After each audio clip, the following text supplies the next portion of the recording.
Las muchas aguas no podrán apagar el amor, ni lo ahogarán los ríos.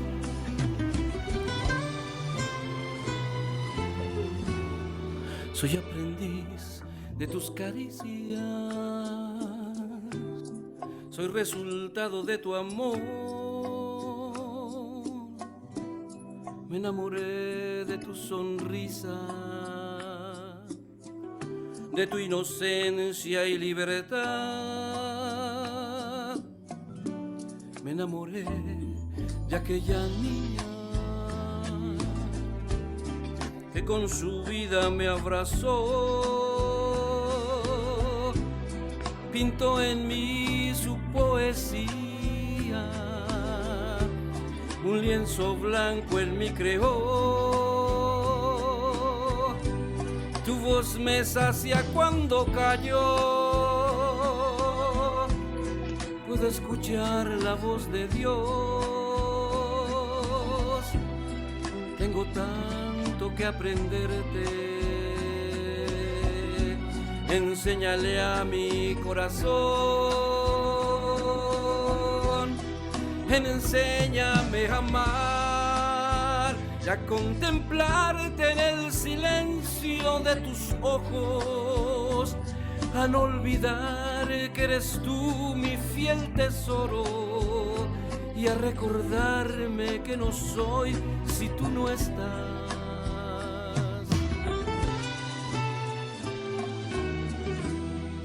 Tengo una vida para amarte, no fue en vano tu negar. Hoy me aferro a la promesa que el mismo Dios nos sostendrá. Serás por siempre mi princesa, la reina de este nuestro hogar. Por siempre yo seré tan tuyo, el que por siempre te amará. Enséñame a amar y a contemplarte en el silencio de tus ojos, a no olvidar que eres tú mi fiel tesoro, a recordarme que no soy si tú no estás. Enséñame a amar y a descubrir un nuevo sol día tras día, a construir aquello que dura una vida, hasta la muerte ser tu amante y tu alegría. Hoy te vuelvo a recordar que no me iré, aquí estaré noche y día, aunque el invierno se prolongue y se repita. No tengas miedo, aquí estaré, mi niña mía.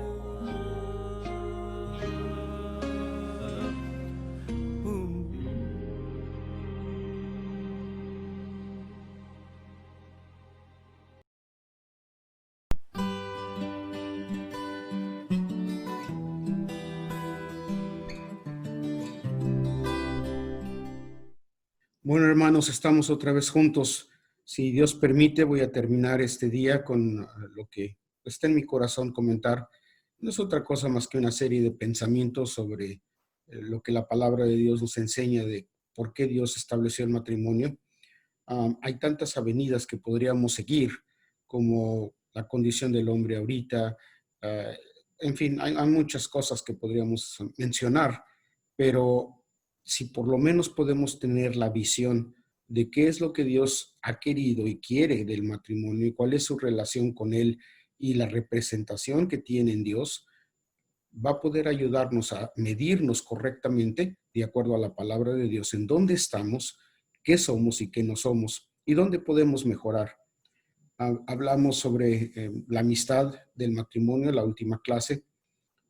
La amistad es como una flor muy tierna que fácilmente puede marchitarse y tiene uno que tener mucho cuidado con ella. Es como una puerta que puede resistir cualquier embate, cualquier persona tratando de forzarla y permanece firme y sólida, pero es una puerta que al menor toque está lista a abrirse sin mayor esfuerzo también. Eso es lo que es una amistad. Mucha gente no tiene amistades porque no sabe ser amigo.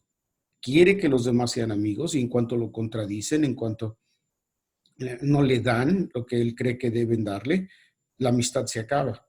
Pero el verdadero amigo siempre da, porque lo que lo motiva es el amor.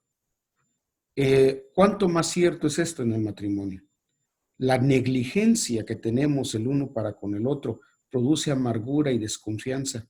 Negligencia en cuanto a quién es la otra persona, las necesidades de otra persona, etcétera. Y eso es algo que cada uno debiera ver. Es lo primero que hace que un matrimonio empiece a decaerse. Pero regresando a este asunto de la ayuda idónea, es la manera como Dios estableció un contrato del uno con el otro para un compañerismo, para una ayuda al uno al otro, para ministrar en caso de problemas, de dolores. Me gustaría ver un ejemplo de esto en Génesis capítulo 24, si son tan amables. Génesis capítulo 24, y vamos a ir al versículo 63. Bueno, vamos a empezar en el 62, al final del capítulo. Esta es la historia, si recuerdan. Abraham hizo que su siervo fuera a buscar a una relativa, una parienta, perdón, de sangre. ¿Qué es lo que nos va a capacitar ser la esposa de Jesucristo? Ser una parienta sanguínea. Y entre más le pedimos que nos perdone y entre más confesamos nuestros pecados, más de su sangre nos da Él y nos volvemos un pariente cercano, un pariente sanguíneo. Él, Abraham, quería que su hijo tuviera una esposa de la misma sangre, de la misma familia, así que le hizo jurar que no iba a traer a ninguna otra persona. Conocemos la historia. El siervo va a buscar y Dios provee a Rebeca de una manera milagrosa. Y ahora nos encontramos que Rebeca, sin haber conocido a su esposo, está dispuesta a seguir al siervo de Abraham, que es tipo del Espíritu Santo, para ir a conocer a un esposo que nunca había visto, pero que a través de el siervo de Dios empezó a oír de quién era, qué hacía, cómo era, que empezó su corazón a arder por él y se empezó a enamorar de él. De la misma manera, el Espíritu Santo el día de hoy está hablándonos de quién es el esposo a través de las Escrituras y nos abre las Escrituras para conocerlo y nuestro corazón empieza a arder de deseo por conocer a este esposo que no hemos visto y que queremos conocer y ser uno con él, que estuvo dispuesta a dejar padre y madre, familia, pueblo, todo lo que ella conocía. Y ella sabía que probablemente nunca jamás iba a regresar, pero estuvo dispuesta a dejar todo eso atrás por unirse a su esposo, a uno que ni siquiera había conocido. Y ese es un cuadro hermoso de la esposa del Señor Jesucristo. Así que vamos a tomar nuestra historia aquí en Génesis 24, versículo 62. Bueno, voy a empezar en el 61. Y dice, levantóse entonces Rebeca y sus mozas, hablando de la esposa y de las concubinas, las que no tenían o que tuvieron suficiente aceite, pero que no entraron. Muy interesante. Y dice, pero solamente la esposa es una. Y subieron sobre los camellos, los mismos camellos que ella les había dado agua, los mismos camellos que ella había servido. Y eran 10 camellos, no vamos a estudiar ahorita sobre ello, que representan la ley de Dios. Ella le sirvió con el corazón a la ley de Dios y la misma ley es la que la llevó al esposo. Y siguieron al hombre y al criado, y el criado tomó a Rebeca y fuese. Y venía Isaac del pozo del viviente que me ve, porque él habitaba en la tierra del mediodía. Y había salido Isaac a orar en el campo. Un buen esposo siempre está orando. Y siempre se aparta para buscar la voluntad de Dios y la mente de Dios, hacia dónde va a ir su casa, hacia dónde debe caminar él. A la hora de la tarde, y alzando sus ojos miró, y aquí los camellos que venían. Entonces, Rebeca también alzó sus ojos y vio a Isaac y descendió del camello. En reverencia se bajó del camello porque supo que este era su esposo. Algo le dijo que este era su esposo. Y luego dice que le había preguntado al criado. En otras palabras, el Espíritu Santo se lo reveló. Porque había preguntado al criado, ¿quién es este varón que viene por el campo hacia nosotros? Ahora, estoy seguro que en el caminar de un camino tan largo, mucha otra gente se apareció, pero este en particular tenía ciertas características, ciertas cosas que de acuerdo a la descripción que el Espíritu le había dado de ella supo que ese era su esposo. Intuyó que era su esposo, sintió que era el esposo. Y el siervo había respondido, este es mi señor. Ella entonces tomó el velo y cubrióse. Entonces el criado contó a Isaac todo lo que había hecho e introdujo a Isaac a la tienda de su madre Sara y tomó a Rebeca por mujer y amóla y consolóse Isaac después de la muerte de su madre. De manera que vemos que Rebeca sirvió para la consolación de el esposo que había perdido a su madre. Y cuando Isaac la toma y la trae a la casa, a la tienda de su madre, consoló su corazón de la pérdida tan grande que había sido su madre. Así que vemos que esta ayuda idónea en las vicisitudes de la vida, en los problemas de la vida, de encontrar a alguien que puede ayudar al esposo en su corazón, y encontró amor en el corazón de su esposa, fidelidad en el corazón de su esposa, alguien que podía compartir la vida con ella, alguien que podía darle hijos y formar un hogar. La esposa, como mencionamos, fue llamada a ser una cerca de protección. Adán, mujer, tuvo la responsabilidad de Dios de ser una cerca. Dios le había ordenado al hombre y por lo tanto a la mujer que estaba dentro de él que cercaran el huerto. De la misma manera, cuando Adán, mujer, salió de Adán, ella tenía la responsabilidad tremenda de Dios de ser una cerca de protección en contra de la serpiente o de cualquier otro ser que viniera a interponerse entre él y su esposo y entre ella y Dios, como una protección hacia él. El hombre, asimismo, en su relación personal con Dios, como la esposa del Señor, tenía la responsabilidad de cercar el huerto para que no entrara nada en el huerto, que era no otra cosa más que el nombre de Dios.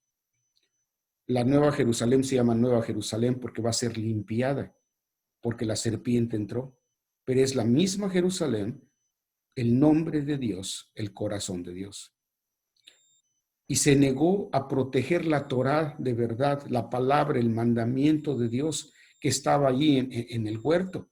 Si Adán hubiera cercado el huerto correctamente, entonces su misma esposa no hubiera tenido el problema de tratar de protegerlo a él, porque no hubiera habido entrada, no hubiera habido manera en que la serpiente pudiera entrar en el huerto. Pero no habiendo cercado el hombre la ley de Dios y amando la ley de Dios, ella tampoco tuvo la sabiduría para proteger a su esposo. Y por lo tanto, Adán falló en su relación con Dios, en su protección al nombre de Dios. Y Adán, mujer, falló en su protección y su relación con su esposo. Y el matrimonio se corrompió, se vino abajo.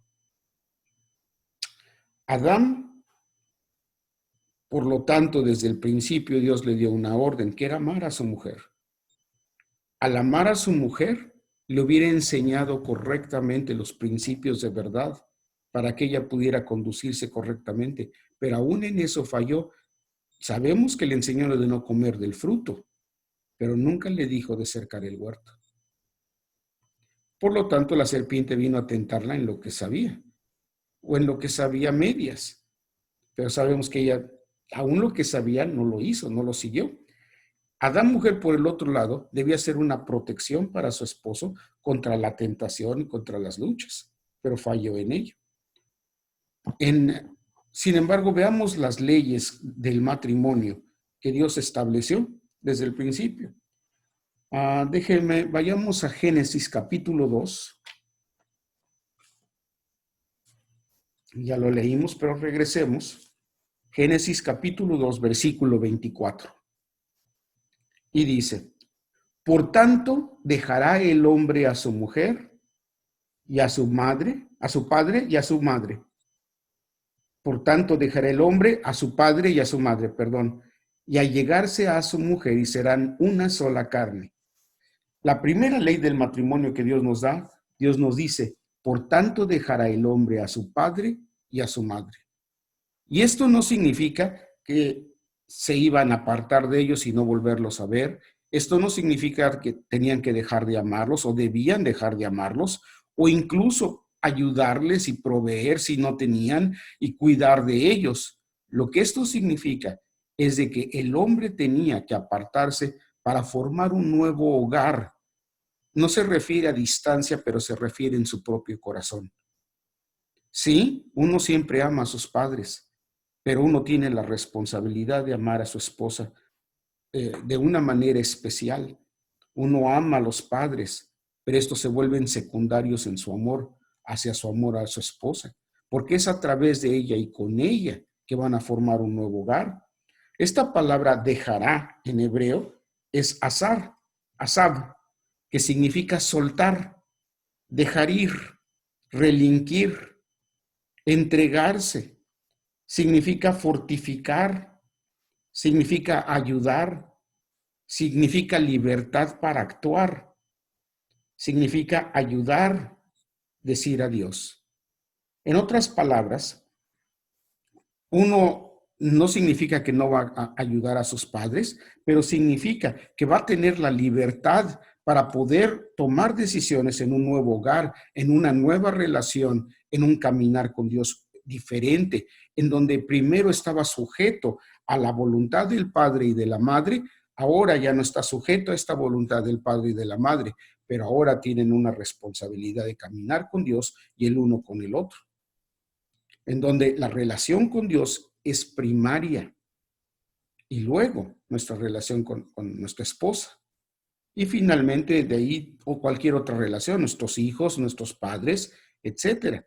El error que muchos cometemos es de poner a nuestros hijos por encima de nuestro esposo o de nuestra esposa. Y ese es un error porque eventualmente los niños se van a ir.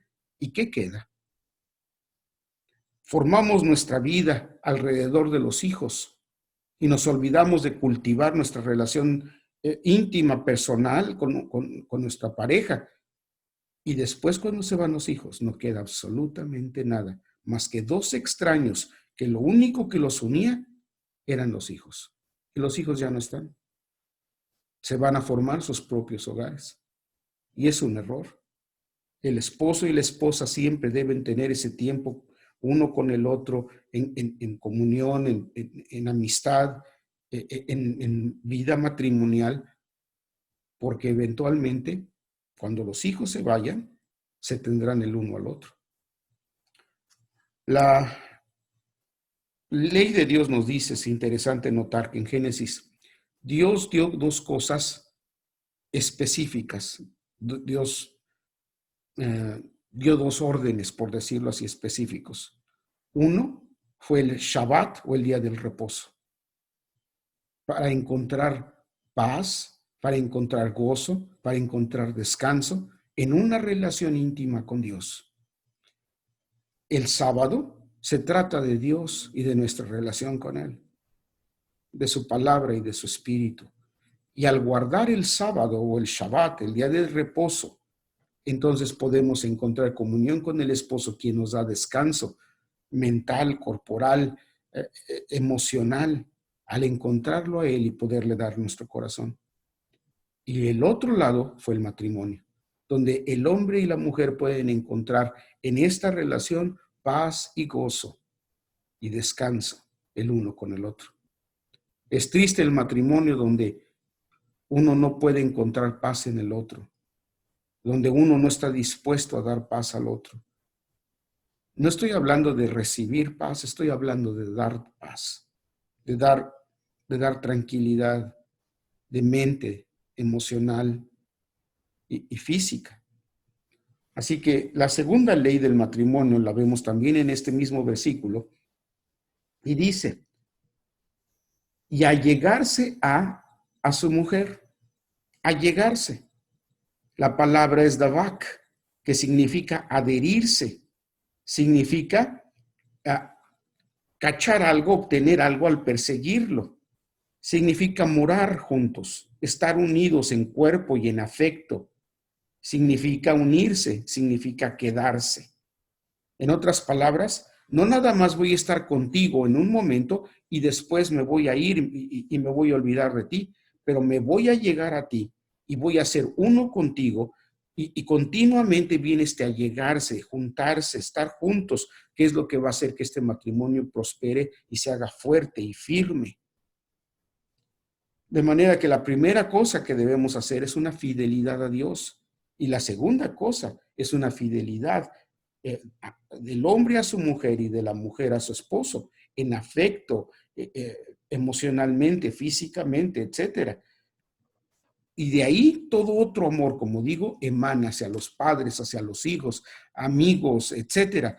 Pero ya no hay algo que se interponga en este amor entre el esposo y la esposa. De la misma manera, no habrá otro amor que se interponga entre el Señor y nosotros si nosotros mantenemos nuestro corazón en Él y seguimos ofreciéndole nuestro afecto, nuestro cariño, nuestra fidelidad al Señor, buscándolo. Recuerden que este matrimonio es un contrato de dos personas, no de más personas, de dos personas. Veamos la tercera ley del matrimonio. Lo encontramos también en el mismo versículo. Y dice, y serán una sola carne. Dios por eso nos dio nada más un esposo y una esposa. La mujer de otro hombre no puede darnos esa satisfacción y esa unión porque eventualmente se rompe. El hombre de otra mujer tampoco lo puede hacer. Dios estableció un hombre y una mujer por eso. Vayan conmigo, por favor, a Efesios capítulo 5. Vamos a leer los versículos del 22 al 33.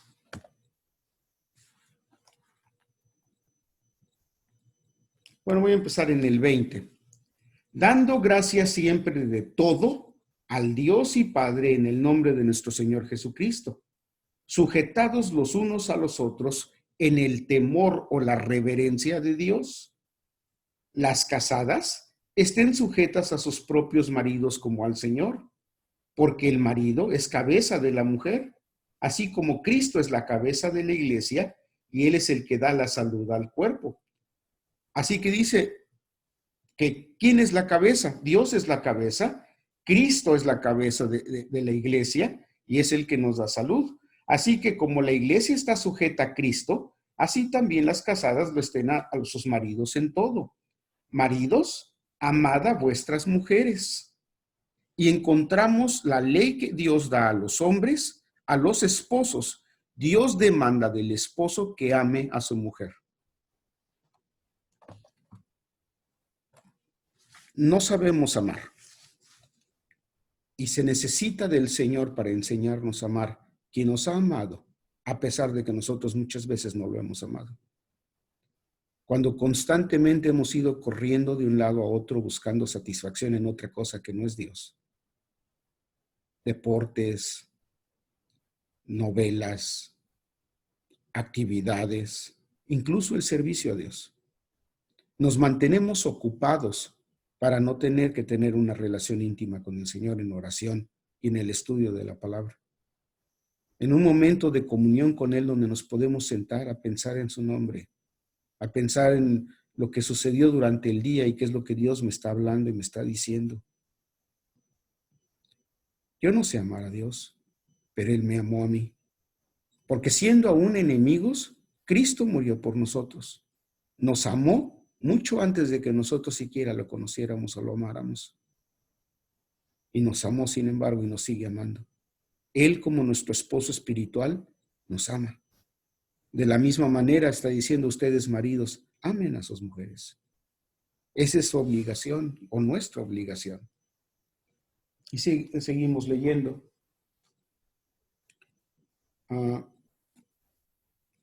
Versículo 25, maridos, amad a vuestras mujeres, así como Cristo amó a la iglesia y se entregó a sí mismo por ella.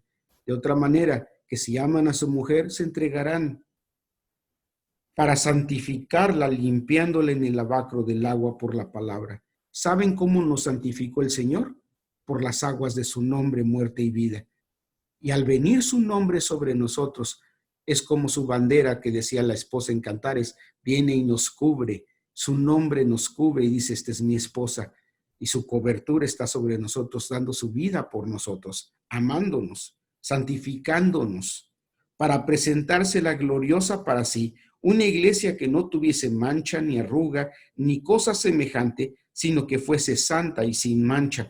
¿Cuál es el amor de Dios? Limpiarnos para no tener mancha, para poder estar con Él. Y dio su propia sangre y el agua de su palabra para santificarnos con ella, porque quiere acercarnos a Él. Así también los maridos deben amar a sus mujeres como a sus mismos cuerpos. El que ama a su mujer, a sí mismo se ama, porque ninguno aborreció jamás a su propia carne, antes la sustenta y la regala, como también Cristo a la iglesia. En otras palabras, va a traer y va a proveer para ella, no nada más las cosas que son necesarias para vivir, pero aquellas otras cosas que uno quisiera tener y puede uno compartir con ella, que ve una necesidad y puede suplir esa necesidad. Porque somos miembros de un cuerpo, porque así como el Señor y nosotros somos un cuerpo, estamos unidos como una esposa a su esposo, y vemos esta similitud, porque somos miembros de su cuerpo, de su carne y de sus huesos. Lo primero que hizo el Señor fue tener una unión con nosotros, y lo hemos sentido en nuestro cuerpo, lo hemos sentido en nuestro corazón, hemos buscado a Dios y ha habido experiencias en Él donde lo hemos sentido en cada célula de nuestro ser, porque se ha unido y se ha vuelto parte de nosotros, y nosotros nos hemos vuelto parte de Él en nuestros huesos, en nuestra carne, lo hemos sentido, y por eso no podemos apartarnos de Él. De la misma manera es este hombre y esta mujer, somos miembros de un cuerpo, de su carne y de sus huesos. Por esto, dejará el hombre a su padre y a su madre, y se allegará a su mujer, y serán dos en una carne. Por esta razón va a apartarse para ser una carne, para que puedan vibrar en el mismo sentido y sentirse el uno al otro, volverse uno con el otro, tener una comunión especial el uno con el otro. Este misterio grande es, mas yo os digo esto con respecto a Cristo y a la iglesia. Este es un misterio increíble que, aunque lo vemos de manera natural, tiene que ver con la parte espiritual de Cristo con nosotros. Cada uno, empero, de vosotros de por sí ame también a su mujer, como a sí mismo la mujer reverencie a su marido.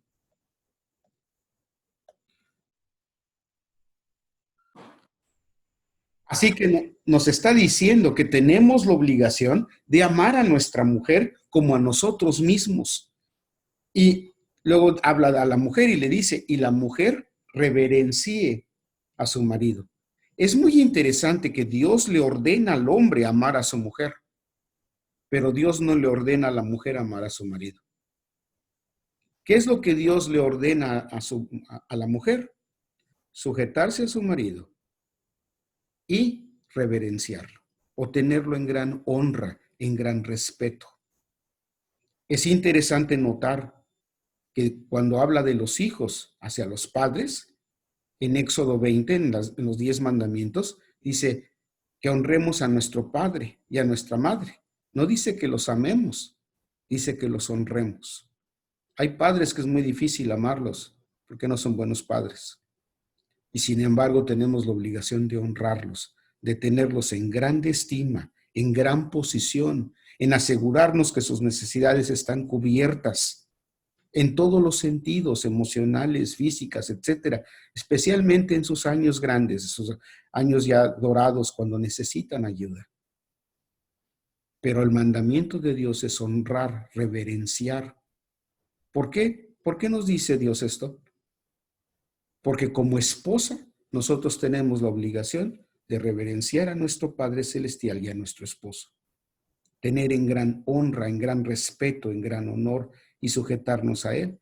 Ahora sabemos que la palabra de Dios dice que Dios es la cabeza y Cristo está debajo del Padre.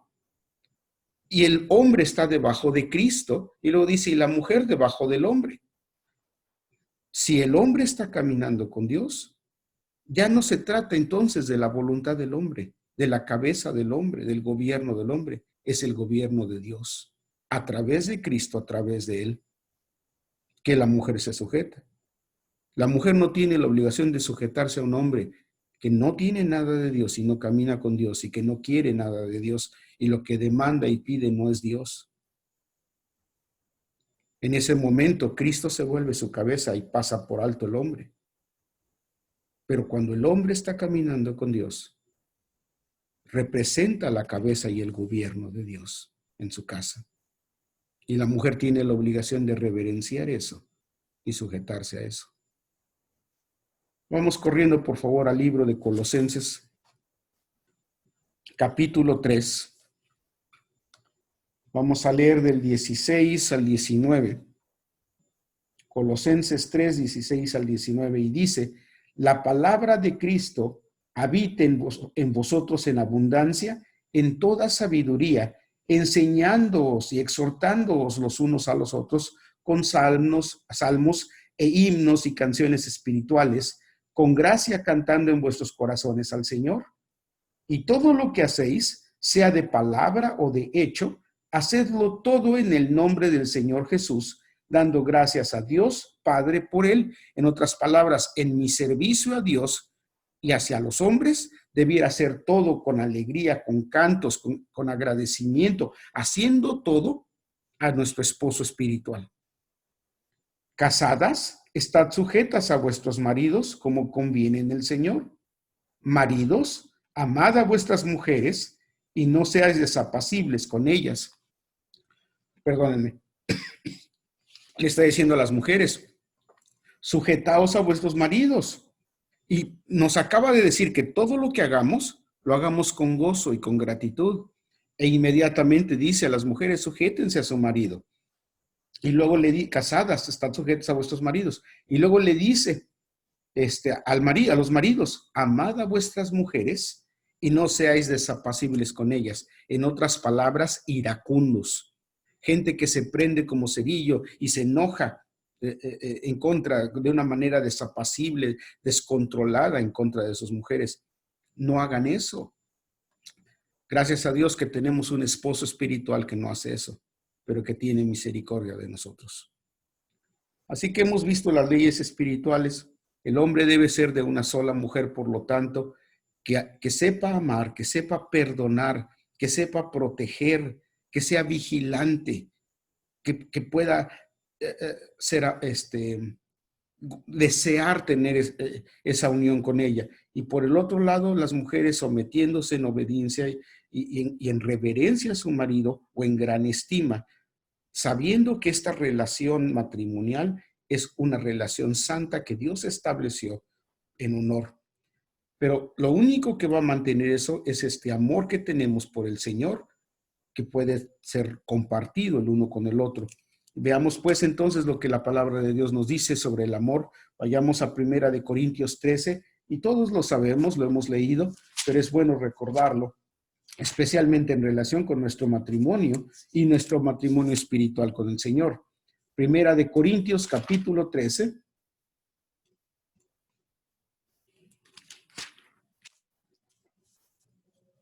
Vamos a leer de los versículos 4. Vamos a empezar. Bueno, empecemos desde el 1. Del 1 al 8. Si yo hablase lenguas humanas y angélicas y no tengo caridad, que es amor, Vengo a ser como metal que resuena o címbalo que retiñe. Y si tuviese profecía y entendiese todos los misterios y toda ciencia, y si tuviese toda la fe, de tal manera que traspasase los montes, y no tengo caridad, nada soy. En otras palabras, si tengo todo esto para hacer obras externas, pero en mi corazón internamente no tengo amor, todo lo externo no me sirve absolutamente de nada, porque el amor de Dios en mí no está. Y si repartiese toda mi hacienda para dar de comer a pobres, y si entregase mi cuerpo para ser quemado, y no tengo caridad o amor, de nada me sirve.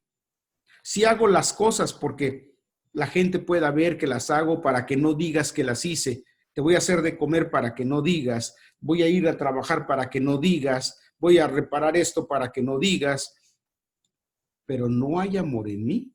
Si no lo hice con amor y gratitud por poder servir a la otra persona, nada soy, no tengo nada. Si no lo estoy haciendo para servir a mi esposo espiritual con gratitud a él por darme la oportunidad de hacer algo por él a través de sus criaturas, nada soy. La caridad es sufrida, o en otras palabras, puede sufrir por largo tiempo. Es benigna.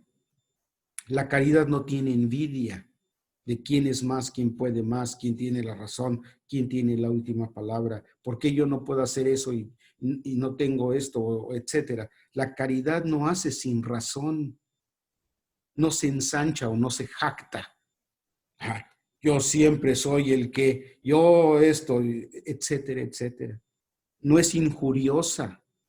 Cuando una pareja empieza a injuriarse el uno al otro, el matrimonio se acaba muy rápidamente. No busca lo suyo. No se trata de mí, pero ¿cómo puedo complacerte? ¿Cómo puedo hacerte sentir bien? ¿Qué puedo hacer por ti? No se irrita, no piensa el mal. En lugar de estar pensando, ay, lo hiciste por esto, por aquello, el amor no piensa el mal. No se huelga en la injusticia, mas se huelga en la verdad. Todo lo sufre, todo lo cree, todo lo espera, todo lo soporta. La caridad nunca deja de ser. En otras palabras, dice en inglés y si uno puede estudiarlo en hebreo, ve el mismo resultado. La caridad siempre vence, permanece.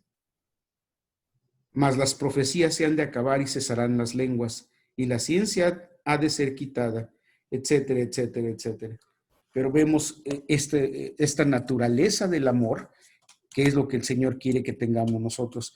Cantares, capítulo 2, porque tengo prisa, corramos, se me está acabando el tiempo y ¿saben qué? Voy a pasar eso por alto, ustedes lo saben, donde dice la esposa que su bandera, la bandera de su ley, estaba sobre de ella, la bandera del esposo. Una bandera representa una nación, una tribu, un pueblo, un clan, significa propiedad, significa nombre. Y lo que la esposa estaba diciendo en Cantares 2:4, su nombre está sobre de mí como una bandera de protección para que todo mundo sepa de quién soy propiedad.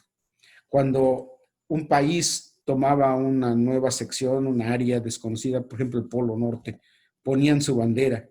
Cuando fueron a la Luna, lo primero que hicieron los norteamericanos fue poner su bandera. ¿Para qué? Diciendo, esto es propiedad de Estados Unidos o esto es propiedad de quien quiera otro país, los franceses, los italianos, todo el mundo hacía lo mismo. ¿Por qué la bandera? Para que todo el mundo supiera que esto era propiedad de ellos, que ellos habían estado ahí y les pertenecía. De la misma manera, el esposo pone su bandera sobre nosotros y nos dio su nombre en las aguas de su nombre, muerte y vida, como una bandera que nos cubre y que le deja saber a todo mundo, esta es mi esposa. Bendito sea el nombre de Dios. Así que el matrimonio, híjoles que ya no tengo mucho tiempo. Malaquías 2, vamos a leer versículos 15 y 16. Y dice, pues ¿qué no hizo él uno solo, aunque tenía la abundancia de espíritu. En otras palabras, Dios no está limitado en la abundancia de lo que puede crear. Es más, se sabe que no hay dos copos de nieve que sean idénticos el uno al otro, son diferentes. ¿Y cuántos copos han caído a través de la existencia del hombre? Y sin embargo, los hombres también, ¿cuántos hombres existen en la tierra? Y cada quien es individual, único. Así que no pudo haber creado más que un hombre y una mujer, es lo que está diciendo. ¿Y por qué uno? Para que procurara una simiente de Dios. Guardaos pues en vuestros espíritus y contra la mujer de vuestra mocedad no seáis desleales. En otras palabras, ¿por qué creó Dios un hombre y una mujer? Para que puedan tener la simiente de Dios, guardar la simiente de Dios, reproducir la simiente de Dios. Si Adán, hombre y mujer, no hubieran tenido hijos y hubieran continuado su matrimonio, el Señor Jesucristo no hubiera venido. Pero protegieron la semilla de verdad que había sido prometida. Y de la misma manera nosotros espiritualmente tenemos que guardar la semilla del Señor en nuestro corazón, como hemos aprendido, para que pueda crecer y se transmite a otras personas en el futuro. Porque Jehová Dios de Israel ha dicho que el que aborrece, que él aborrece, que sea repudiada y cubra la iniquidad con su vestido. Dijo Jehová de los ejércitos, guardaos pues en vuestro espíritu y no seáis desleales. Vamos corriendo, por favor, a Mateo capítulo 19.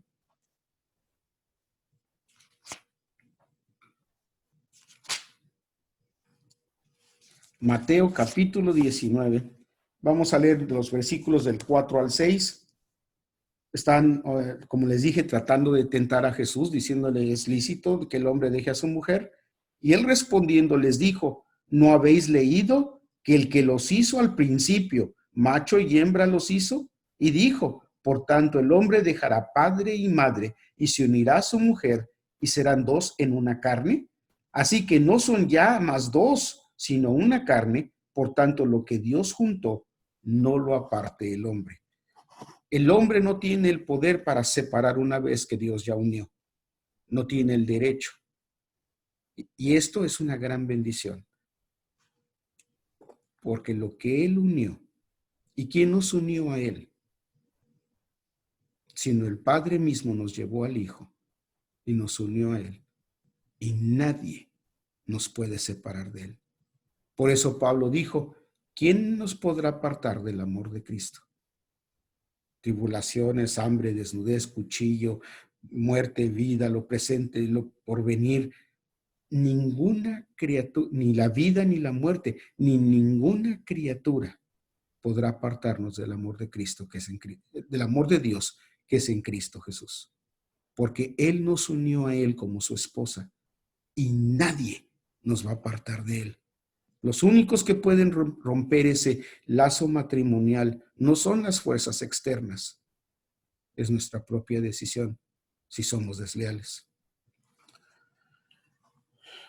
Estas son cosas que abren nuestros ojos a nuestra relación matrimonial con el Señor y espero que puedan estarlo viendo. Hay tanto de qué hablar, pero no hay tiempo de hacerlo. Déjenme terminar con esto. Vamos a 1 Corintios capítulo 7. Y vamos a leer los versículos del 1 al 4. Cuanto a las cosas de que me escribisteis, vienes al hombre no tocar mujer. Y no está diciendo aquí que Pablo no está diciendo que es bueno que el hombre no toque a la mujer. Está diciendo, ustedes me escribieron preguntándome que si era bueno que el hombre no tocara a la mujer. Mas a causa de las fornicaciones, cada uno tenga a su mujer y cada uno tenga a su marido. El marido pague a la mujer la debida benevolencia y asimismo la mujer al marido. La mujer no tiene potestad de su propio cuerpo, sino el marido.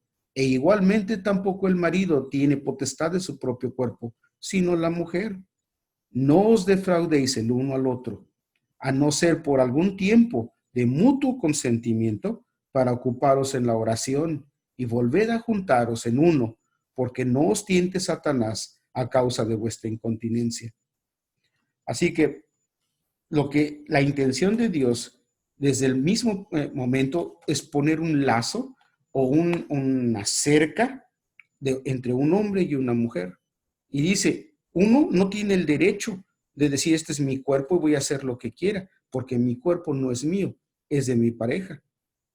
Y en el Señor, mi cuerpo no es mío, es del Señor. Y Él tiene el derecho de decir qué es lo que mi cuerpo va a hacer. Yo no tengo tal derecho. Así que desde el mismo principio Dios quiso que empezara esta unión, y el mismo Señor Jesús lo dijo en Mateo, lo acabamos de leer, de un hombre y una mujer. Y solamente en el momento de oración puede uno decir, y de mutuo consentimiento, mira, ahorita no, porque estoy orando, estoy buscando, en otras palabras, mi relación de unión con Dios es primaria.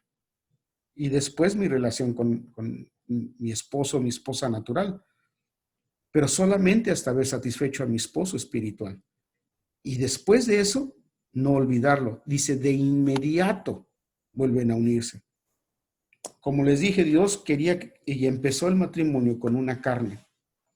Pero no es lo único y la única intención que Dios tenía. Porque hay una relación más íntima y más profunda todavía que la unión de la carne, que es la unión del alma y del espíritu. ¿Y cómo podemos volvernos uno en alma y en espíritu? Uno se vuelve un espíritu en oración. Cuando pueden tomarse de las manos y orar juntos y tienen la misma causa, el mismo deseo. Hay veces que por las situaciones de la vida hay problemas con los hijos o los hijos tienen problemas y los padres se unen y se toman de las manos orando por los hijos o por una necesidad, los padres, por ejemplo, por alguna situación. Y Dios escucha cuando estos dos no tienen peleas entre ellos, pero pueden unirse en oración o simplemente para bendecir el nombre de Dios. De la misma manera, cuando nosotros a través del Espíritu de Dios nos unimos al Señor, nuestro esposo, dice la palabra de Dios que Él está intercediendo por nosotros todo el tiempo. Y nosotros como maridos debiéramos interceder todo el tiempo por nuestras esposas. Y las esposas por sus esposos. Y cuando podemos tomarnos de las manos y buscar a Dios en oración, nuestros espíritus se vuelven uno. Y hay un lazo más fuerte todavía que la carne. Y cuando dos almas pueden unirse en el estudio de la palabra de Dios, es por eso que el hombre tiene la obligación de traer los principios espirituales a casa y enseñarle a su esposa de la palabra de Dios, para que su esposa a su vez pueda enseñarle a los hijos sobre la palabra de Dios. Miren, recuerden, el esposo viene con principios espirituales, pero a la mujer le fue dado la experiencia de esos principios, el ponerlos por obra. ¿Y cómo los pone por obra? Enseñándole a los hijos el camino en el que deben caminar, de acuerdo a lo que ha aprendido. ¿Cómo la ponemos nosotros por obras? Él viene y nos enseña con su palabra, pero a nosotros nos toca que esos principios de verdad se vuelvan realidad de nuestra vida y den fruto en buenas obras, de acuerdo a la voluntad de nuestro Padre. No nuestra propia voluntad, pero la voluntad de nuestro Padre. Y si nuestras obras son de pleitos, mentiras, traiciones, todo ese tipo de cosas para nuestra propia vanagloria o nuestros propios planes, estamos muy lejos de una relación matrimonial con el Señor y hemos perdido a nuestro esposo. Lo dejamos a un lado, lo rechazamos, porque hemos pensado que nuestras obras son más importantes. Pero cuando hacemos las obras del Señor, las vamos a poder identificar en amor, paz, gozo, alegría, misericordia, verdad, etc. Cada quien analícese. Ya ha crecido en su relación espiritual con el Señor, en el estudio de la palabra de Dios, en un tiempo a solas con Él, en oración a Él y con Él, y con su pareja enseñando la palabra de Dios como hombres, y como mujeres recibiendo la semilla y poniéndola en práctica. Como individuos estamos dejando que la palabra de Dios tenga hijos y crezca en nosotros, y hemos sido una madre a la palabra con obras de Dios. Espero que estos principios de verdad les ayuden a tener una unión matrimonial más cercana a lo que debe ser. Hay tanto que podría hablarse, no hay tiempo para todo, pero por lo menos tener una regla con la cual medirnos y sobre todo crecer en nuestra relación personal con Jesucristo hasta que Él venga por nosotros y nos lleve. Dios nos permite estar listos. Que Dios nos bendiga.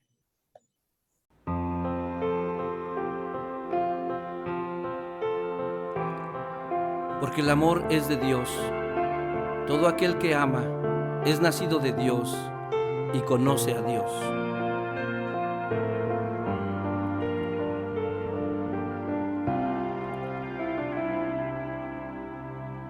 Por siempre te amaré, sin límites mi amor, sin tiempo y sin medida, con todo el corazón, por siempre te amaré, así sin condición, hasta el último soplo de mi respiración. Por siempre te amaré, igual que te amo hoy, y te dedicaré mi vida y mi querer. Te amaré, aunque las cosas marchen mal o bien. Te amaré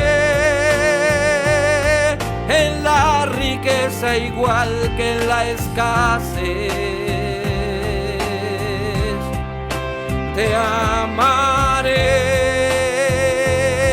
en la salud como en la enfermedad. Oh, te amaré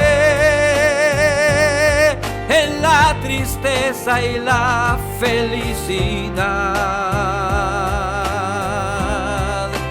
Te amaré, mi vida entera te la entregaré, sin miedo junto a ti caminaré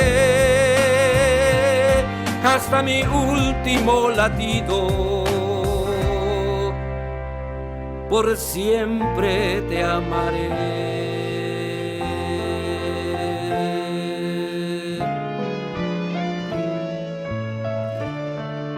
Por siempre te amaré, igual que te amo hoy, y te dedicaré mi vida y mi querer. Te amaré, aunque las cosas marchen mal o bien. Te amaré en la riqueza igual que en la escasez. Y te amaré, mi vida entera te la entregaré, sin miedo junto a ti caminaré hasta mi último latido. Por siempre te amaré.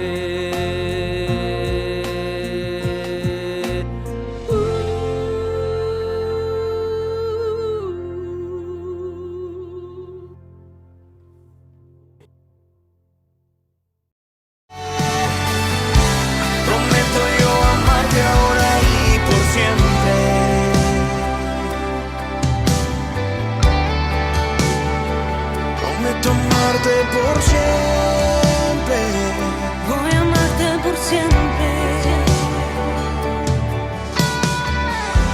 Prometo yo amarte ahora